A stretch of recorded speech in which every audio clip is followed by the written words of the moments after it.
The riverside mansion gleamed like a monument to excess.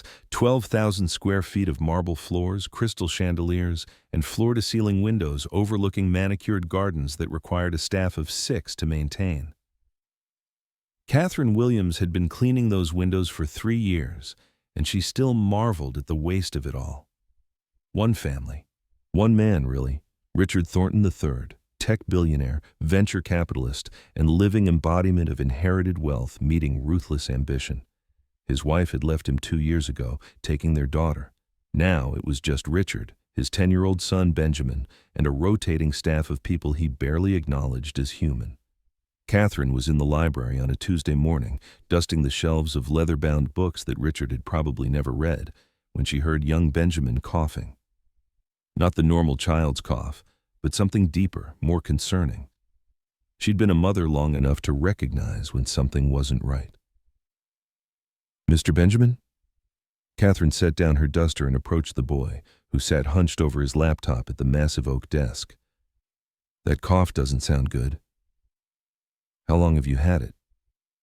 Benjamin looked up, surprised that anyone had asked. Most of the staff avoided interacting with him, afraid of overstepping boundaries Richard had made painfully clear. "A few days. It's just a cold." Catherine gently pressed the back of her hand to his forehead, a mother's diagnostic tool that predated thermometers. "You're burning up. Have you told your father? He's in Tokyo." "Business meetings."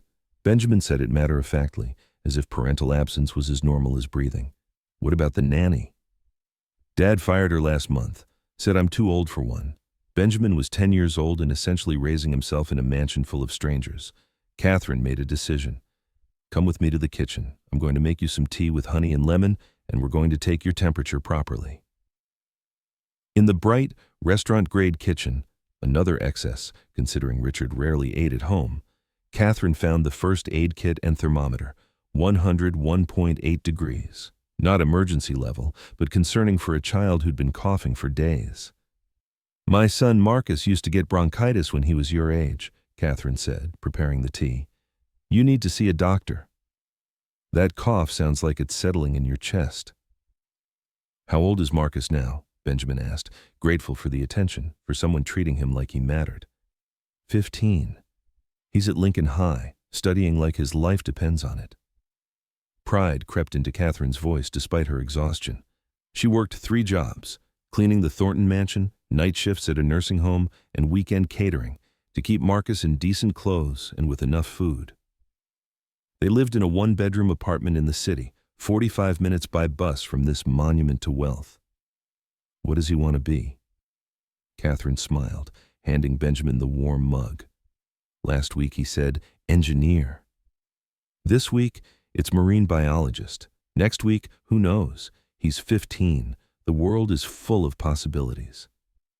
"Must be nice," Benjamin said quietly. "Having possibilities." Catherine's heart broke a little. This child had everything money could buy and nothing that actually mattered. "You have possibilities too, Mr. Benjamin, more than most." "I have whatever Dad decides. He's already picked my prep school, my university, my major. I'm going to run his company someday." Benjamin said it without enthusiasm, just resigned acceptance of a predetermined future. They were discussing marine biology. Catherine had been reading Marcus's library books and actually knew quite a bit about ocean ecosystems when Richard Thornton swept into the kitchen like a storm front. "Benjamin, I've been looking for—" He stopped, taking in the scene. His son drinking tea at the kitchen island, his cleaning woman sitting on a stool beside him, clearly in the middle of a conversation. "What's going on here?" Catherine stood immediately. "Mr. Thornton, I didn't expect you back until—" "Obviously." Richard's voice was ice. "Benjamin, go to your room." "But Dad," Catherine was just, "Now." The boy left, taking his tea, shooting Catherine an apologetic look that made her stomach twist with foreboding. Richard waited until his son's footsteps faded up the stairs. Then he turned to Catherine with an expression she'd seen before on other wealthy employers, the look of someone who'd just discovered the help had forgotten their place. "Let me be very clear, Ms. Williams. You are employed to clean my home, not to have tea parties with my son, not to play amateur doctor, and certainly not to fill his head with stories about marine biology or whatever other nonsense you were discussing. Catherine's hands trembled, but she kept her voice steady. "Sir, your son was running a fever." I was concerned. "My son's health is not your concern. We have doctors for that, expensive doctors who went to real medical schools, not whatever community college courses you might have taken." The casual cruelty in his voice, the automatic assumption that she was uneducated, that her concern was worthless because of who she was, hit Catherine like a physical blow. "I haven't been to medical school, Mr. Thornton. But I'm a mother, and that boy has bronchitis or something close to it. He needs to see a doctor, not sit alone in this house coughing while his father is in Tokyo and his staff is too afraid to mention it." Richard's face flushed red. "How dare you? I dare because someone needs to care about that child." Catherine's own anger finally broke through. 3 years of swallowing small humiliations, of being treated as invisible, of watching a lonely boy raise himself in a golden cage. "You have everything, Mr. Thornton. Everything money can buy, but your son is sick and alone, and you're more concerned about me overstepping some invisible boundary than about his welfare." The silence that followed was absolute. Richard Thornton was not a man accustomed to being challenged, especially not by his domestic staff. His voice, when he finally spoke, was quiet and deadly. "You're fired." Catherine felt the words like a punch. That job paid for Marcus's school supplies, his decent shoes, the books he devoured from the library because they couldn't afford to buy them. "Mr. Thornton, please." "You're fired," Richard repeated, "because you don't know your place. That's always the problem with people like you. Give you an inch, you take a mile. Start thinking you're equal, that your opinions matter, that you have the right to question your betters. People like you." The words hung in the air, heavy with unspoken racism. "I want you out of my house in 10 minutes. You'll receive 2 weeks severance, which is more generous than you deserve. And Ms. Williams?" Richard stepped closer, his voice dropping. "Let me give you some free advice. Whatever aspirations you're filling your son's head with, engineer, marine biologist, whatever, do him a favor and teach him reality instead. People like you, people from your background, your neighborhood, your demographic. There's a ceiling. Learn to live within it. Know your place. Save yourself and your son a lot of disappointment." Catherine stared at him, tears of rage and humiliation burning in her eyes. She wanted to scream, to throw his cruelty back in his face, but she had Marcus to think about. She couldn't afford to burn bridges in a way that might affect future job prospects. So she did what millions of black women had done before her. She swallowed her dignity, held her head high, and walked out with whatever grace she could maintain. She gathered her cleaning supplies from the utility room, her hands shaking so badly she almost dropped the caddy. As she headed for the service entrance, she saw Benjamin watching from the top of the stairs, his face stricken. "I'm sorry," the boy mouthed silently. Catherine nodded, unable to speak, and left the Thornton mansion for the last time. The bus ride home took 45 minutes, but Catherine barely registered it. She stared out the window, watching the neighborhoods transform from manicured perfection to working-class reality, replaying Richard Thornton's words in her mind. "Know your place. People like you. There's a ceiling." By the time she reached their apartment building, the tears had dried, replaced by something harder, more determined. Marcus was home from school, sitting at their small kitchen table doing homework, earbuds in, completely absorbed. Catherine stood in the doorway watching her son, 15 years old, tall for his age, with his father's eyes and her stubborn chin. He was brilliant, her Marcus. Teachers called her constantly, amazed by his test scores, his curiosity, his ability to grasp complex concepts that left other students struggling. And Richard Thornton thought there was a ceiling for him, thought people like them should know their place. "Mom?" Marcus pulled out his earbuds, noticing her. "You're home early." "You okay?" Catherine sat down across from him, her hands folded on the table. "Baby, I need to tell you something that happened today. And then I need you to make me a promise." Marcus set down his pen, immediately attentive. "What's wrong?" Catherine told him everything. Benjamin's cough, her concern, the tea in the kitchen, Richard Thornton's arrival, and the words that followed. She didn't sanitize it or protect Marcus from the ugly reality. He was 15, old enough to understand that the world could be cruel, that racism existed not just in history books but in living rooms and boardrooms across America. When she finished, Marcus's jaw was clenched, his hands balled into fists. "He can't talk to you like that. We should learn from it." Catherine reached across and covered his fists with her hands. "Marcus, that man thinks we have a ceiling, that people like us should know our place and stay there. And you know what? He's not alone. Lots of people think that way. Rich people, powerful people, people who make decisions about who gets opportunities and who doesn't. That's not fair." "No, it's not. But here's what I want you to understand, baby. That man doesn't get to decide your ceiling. Nobody gets to decide your ceiling except you." Catherine's voice grew stronger. "You want to be an engineer? You can be an engineer, marine biologist. You can be that too. Doctor, lawyer, scientist, whatever you decide, you can do it. But you have to want it enough to work twice as hard as everyone else. You have to want it enough to prove every person like Richard Thornton wrong." Marcus wiped at his eyes angrily. "I want to be a doctor." "What?" "That kid, Benjamin. He was sick and nobody cared. His dad was in another country. The staff was too scared to help. If you hadn't been there." Marcus took a shaky breath. "I want to be the kind of doctor who helps people nobody else cares about, people like us, people the Richard Thorntons of the world think don't matter." Catherine felt something break and rebuild in her chest simultaneously. "Baby, medical school is hard, expensive, I know." Marcus looked at her with determination beyond his years. "But you just said nobody gets to decide my ceiling but me. So I'm deciding. I'm going to be a doctor, the best doctor I can be. And someday, Mom, someday people like Thornton are going to need people like us. And we'll be there, not because we forgot our place, but because we never accepted that we had one to begin with." In that moment, in their tiny apartment kitchen, with its second-hand furniture and water-stained ceiling, Catherine Williams made her son a promise. "Then we'll make it happen. I'll work every job I need to. We'll apply for every scholarship. We'll knock on every door. Because you're right, Marcus. Someday, people like Richard Thornton will need people like us.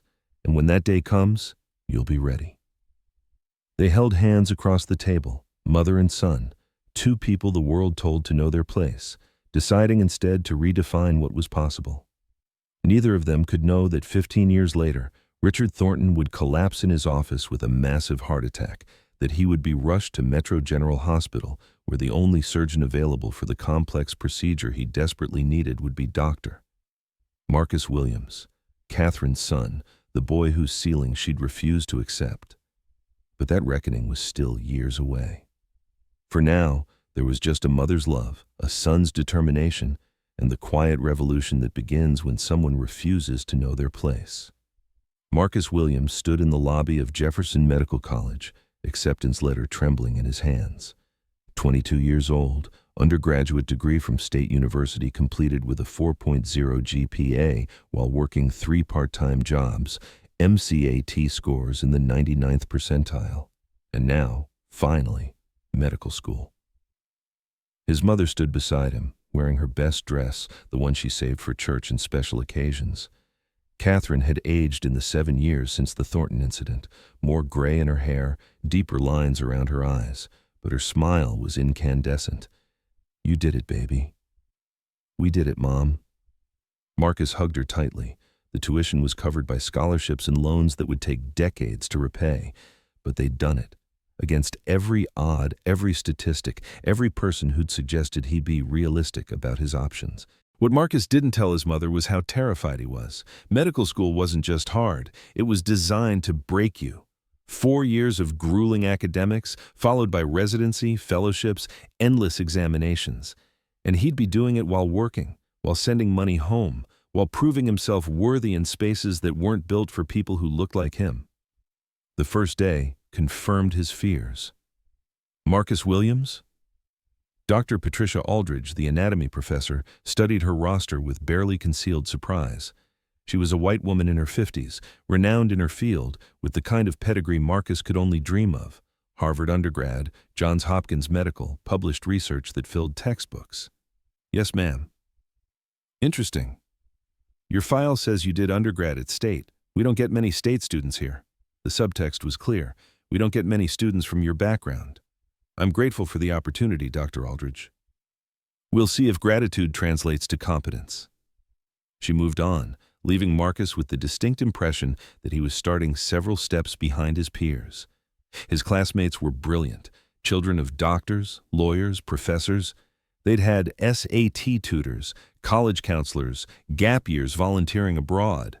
They discussed summer homes and ski trips and spoke casually about their parents' colleagues at prestigious hospitals. Marcus had worked at a grocery store throughout undergrad and spent his gap year as an EMT to get clinical experience while earning enough to help his mother with rent. Hey, you're Marcus, right? A classmate named Brandon approached during the first week's lunch break. Where'd you do undergrad? State University. Cool. I did Princeton. My dad's chief of surgery at Columbia Presbyterian. You might have heard of him, Dr. Richard Chen. Brandon said it casually, but there was evaluation in his eyes, sizing up competition, establishing hierarchy. Can't say I have, but I'm sure he's excellent. What does your dad do? The question landed like a punch. My dad died when I was 3. Construction accident. Oh man, sorry. Brandon looked genuinely uncomfortable. What about your mom? She's a caregiver. Works with elderly patients. Marcus didn't elaborate that she'd cleaned houses, worked nursing home night shifts, did whatever was necessary. Not because he was ashamed, but because he knew how quickly people made judgments. Over the next 2 years, Marcus learned to navigate the invisible curriculum of medical school, the unspoken rules about networking, the importance of research connections, the way opportunities flowed to those who looked like they belonged. He studied harder than everyone, stayed later in the library, memorized not just required material but everything he could access. When other students went out drinking, Marcus worked his EMT shifts. When they slept, he reviewed notes. By 3rd year during clinical rotations, something shifted. Marcus discovered he was exceptional in the operating room. His hands were steady, his spatial reasoning remarkable, his ability to stay calm under pressure unshakable. Attending physicians began requesting him specifically. Williams, scrub in. Dr. James Morrison, chief of cardiothoracic surgery, called him over during a complex valve replacement. I want you on this one.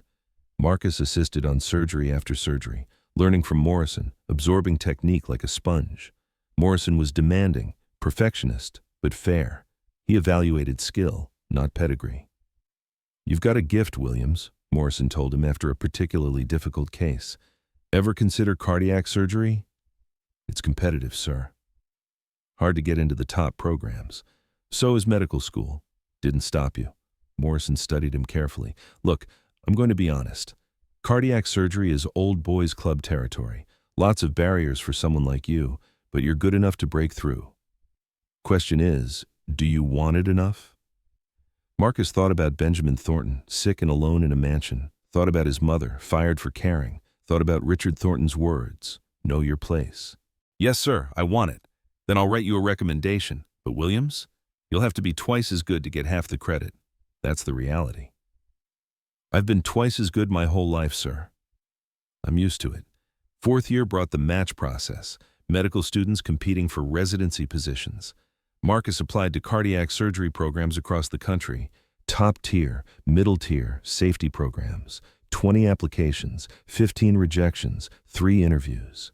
At Metro General Hospital, the interview was grueling. 5 hours of questioning, presentations, surgical simulations. The program director, Dr. Helen Foster, was a black woman who'd broken barriers herself 30 years earlier. Your scores are exceptional, she noted, reviewing his file. Clinical evaluations outstanding, letters of recommendation glowing. So tell me, Dr. Williams, why cardiac surgery? Marcus could have given the practiced answer about intellectual challenge and technical precision. Instead, he told her the truth. When I was 15, my mother was fired from her job for caring too much about a sick child. The boy's father told her to know her place, that people like us had a ceiling, that we should accept our limitations. Marcus met Dr. Foster's eyes. I chose cardiac surgery because there is no higher stakes medical field. Life or death measured in minutes, and I want to be good enough that when someone's life hangs in the balance, my hands are the ones holding their heart, regardless of who they are, what they look like, or whether they think people like me should know our place. Dr. Foster was quiet for a long moment. That's the best answer I've heard in 20 years of conducting these interviews. Welcome to Metro General, Dr. Williams. Residency was 7 years of hell. 80-hour weeks, 36-hour shifts, decisions that meant life or death. Marcus lived on coffee and determination. His mother sent care packages she couldn't afford. He sent money home he didn't have. But he was good. Better than good. By his chief resident year, Marcus was performing complex procedures with skill that made senior attendings take notice. His success rate was higher than average. His bedside manner was exceptional. Patients trusted him because he treated everyone, wealthy businessman or homeless addict, with identical respect and care. Dr. Williams, you've been invited to present at the National Cardiothoracic Conference, Dr. Foster told him. Your research on minimally invasive valve repair. This is prestigious. Don't waste it. The conference was in San Francisco, at a luxury hotel Marcus could never have afforded as a guest. He presented his research to an audience of the field's luminaries, doctors from Johns Hopkins, Mayo Clinic, Cleveland Clinic. The room was overwhelmingly white, male, older. Marcus delivered his presentation flawlessly. Data, methodology, outcomes. When he finished, the questions came rapid fire. Some genuine, some clearly testing whether he truly understood his own research or had merely been a junior author. He answered every question, defended every conclusion. By the end, even the skeptics were nodding. After the session, a senior surgeon approached. Dr. Williams, I'm Robert Patterson, Chief of Cardiac Surgery at Thornton Medical Center. Marcus froze. Thornton Medical Center, Richard Thornton's hospital, built with his foundation money, named in his honor. I was impressed by your presentation. We have a fellowship opening. Interested? Marcus thought about his mother's face when she'd been fired, thought about working at a hospital bearing that man's name. Thank you, sir, but I've accepted a position at Metro General. Shame. You've got a bright future. Don't let pride limit your options. Pride. As if refusing to work at Thornton's hospital was about pride rather than principle.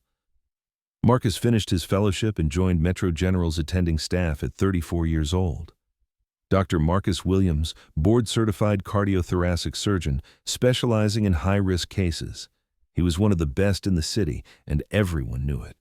His mother attended his first day as an attending physician, watching him walk through the hospital in his white coat with Dr. Marcus Williams' cardiac surgery embroidered on the chest. Your father would be so proud, Catherine whispered, tears streaming down her face. This is for you, Mom. Everything I am is because you refused to accept that ceiling. No, baby. This is because you were brave enough to believe you could break it. What neither of them knew was that 6 months later, Richard Thornton would collapse at age 62. Massive heart attack, critical damage, minutes from death, rushed to the nearest hospital with a cardiac unit capable of handling the complexity. Metro General Hospital, where the only surgeon available, the only one with the skills to potentially save his life, would be the son of the cleaning woman he'd fired 15 years earlier. The son he'd told had a ceiling. The doctor whose hands would literally hold his life. The emergency call came at 2:47 a.m. Marcus was already at Metro General, finishing post-op notes on a valve replacement. The page was marked urgent. Male, 62, massive MY, critical. ETA, 4 minutes. Marcus headed to the ER. The ambulance bay doors burst open. Paramedics wheeled in a gurney, compressions in progress, monitors screaming alerts. Richard Thornton, 62, collapsed at his office. V-fib arrested twice in transport. Marcus stopped walking. Richard Thornton, 15 years collapsed in an instant. His mother's tears, the humiliation, the words that had changed his life. Know your place. People like you have a ceiling. Dr. Williams? The paramedic looked confused. Marcus forced himself to move. Get him to Trauma 1. CBC, cardiac enzymes, portable X-ray.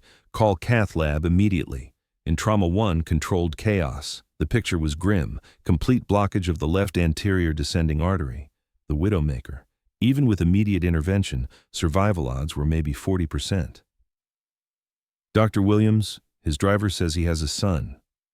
Benjamin Thornton. We're trying to reach him. Benjamin.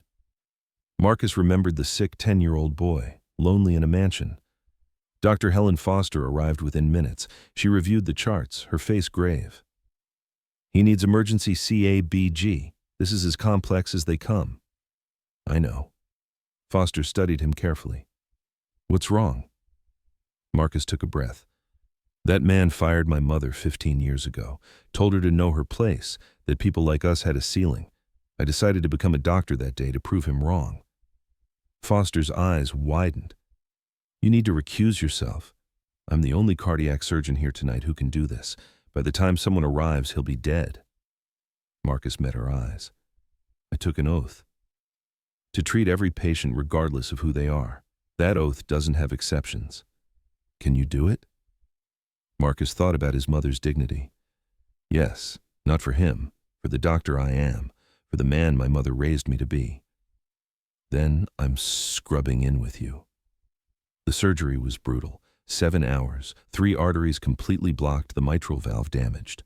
Marcus harvested vessels, created bypasses, repaired the valve. Twice his hands trembled. Each time Foster steadied him. Finally, Thornton's heart beat on its own, strong, regular. Against 40% odds, Marcus had succeeded. That was extraordinary work, Foster said afterward. You saved a life most surgeons would have written off. I did my job. Thornton remained unconscious for 18 hours. When he finally woke, Marcus was there. Mr. Thornton, I'm Dr. Williams. You had a heart attack. We performed emergency bypass surgery. You're going to be okay. Over 3 days, Marcus supervised recovery. On the 4th day, Thornton was coherent enough for real conversation. Dr. Williams, they told me you saved my life. I want to thank you properly. A donation to the hospital in your name, that won't be necessary. I'm a wealthy man. I can show my appreciation. Mr. Thornton, do you remember a woman named Catherine Williams? Confusion, then slowly, recognition. She worked for me. Oh my God. She's my mother. Thornton's monitors spiked. Marcus adjusted medication professionally, even as he delivered the devastating truth. 15 years ago, you told my mother that people like us should know our place, that we had a ceiling. Marcus's voice remained calm. Today, I held your heart in my hands and repaired it so you could live. I didn't save your life for gratitude or donations.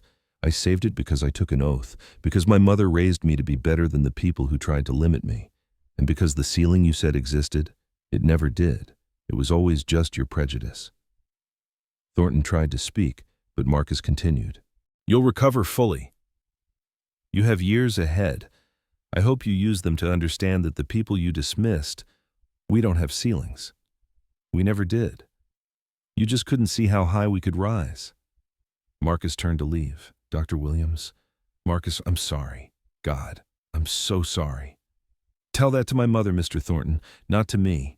In the hallway, Marcus found his mother waiting. Catherine had taken the bus across the city when he'd called. They embraced without words. Did you really save him? Catherine asked. I did. Why? Because you raised me to be better than my anger, because the oath I took doesn't have exceptions, and because proving him wrong wasn't about revenge, it was about showing him that the ceiling only existed in his mind. Catherine smiled through tears. Your father would be so proud. 3 weeks later, Marcus received a letter with a check for $5 million made out to the Catherine Williams Medical Scholarship Fund. The note was handwritten, Dr. Williams, I cannot undo the harm I caused your mother, but I can try to ensure that other young people like you don't face the barriers I believed in and perpetuated. This scholarship is an attempt, however inadequate, to tear down some of the ceilings I spent my life constructing. Thank you for teaching me that grace is stronger than revenge. With profound respect, Richard Thornton Marcus showed the letter to his mother in their old apartment. What will you do with it? Catherine asked. Fund scholarships for medical students who come from where we came from. Make sure the next generation doesn't have to work 3 jobs just to save lives. Marcus folded the letter. And I'll name it after you, Mom. because you taught me the most important lesson, that dignity can't be given or taken. It's something we carry inside ourselves. Years later, the Catherine Williams Scholarship funded hundreds of medical students. Dr. Marcus Williams became chief of cardiac surgery at Metro General, and Richard Thornton lived another 20 years, spending his wealth tearing down the barriers he'd once defended. Because sometimes, the hands that save your life also save your soul. And sometimes, the ceiling you try to impose on others becomes the foundation they build their dreams upon, rising so high that even you have to look up to see where they've gone.